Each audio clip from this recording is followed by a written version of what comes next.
So we get to my place, they come in. They push me down in my bed and start kissing my neck and taking off my shirt. And all I can think is, this is it. This is it. Fuck, fuck, fuck, fuck. Fi chuig fan géig gona aber idir 3 bliana déag agus 8 bliana déag agus taithí gnééis acab agus léman sé sin sús go 8 chuig fan géad faoin is 8 bliana déag.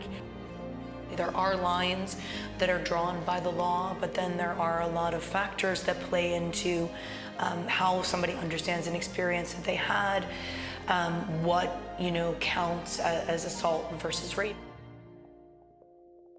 Marianne, thosta go burst nó scoil. Tá chuirsaí is dótha gnéis agus go hairí chuirsaí aon tú gnéis go mór mhór me an phobal san óscoil seo go hairí. Cén fabhil se sin an agus cén sais obair a deanta aga bhdí seo. Is dócha an bonús atá leis an tionscanam seo ná taide bhí déanta is sé i rannog na sicólaíochta agus de tháinig cúpla tuairis goach agus is dócha bhí na statisticí chuir siad iontas ar an nuair a bhí mu dá léamh.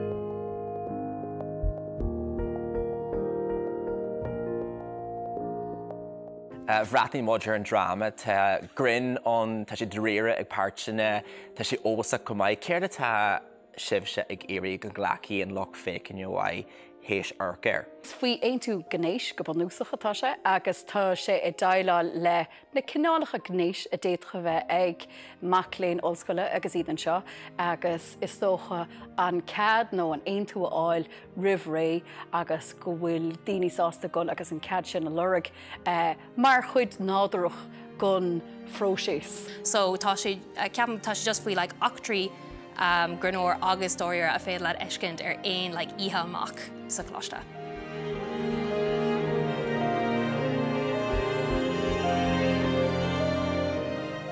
Aithníonn daoine iad hain aber an cinál náirde a bhíonn ar chuoine agus an go bhfuil ceistní acab nach bhfuil siad gur a chur, nach bhfuil siad gur an rud míchearttaí anmh, go bhfuil siad gur a fós bheith gnéasúil agus rómánsúil.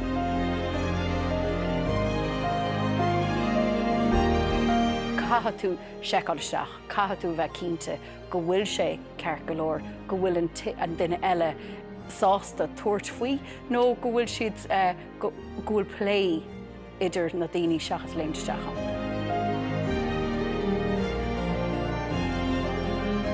One day, about 5 years ago, Padraig called me out of the blue. He had just done a report with the Rape Crisis Network Ireland looking at the relationship between alcohol consumption, consent, and sexual assault and rape.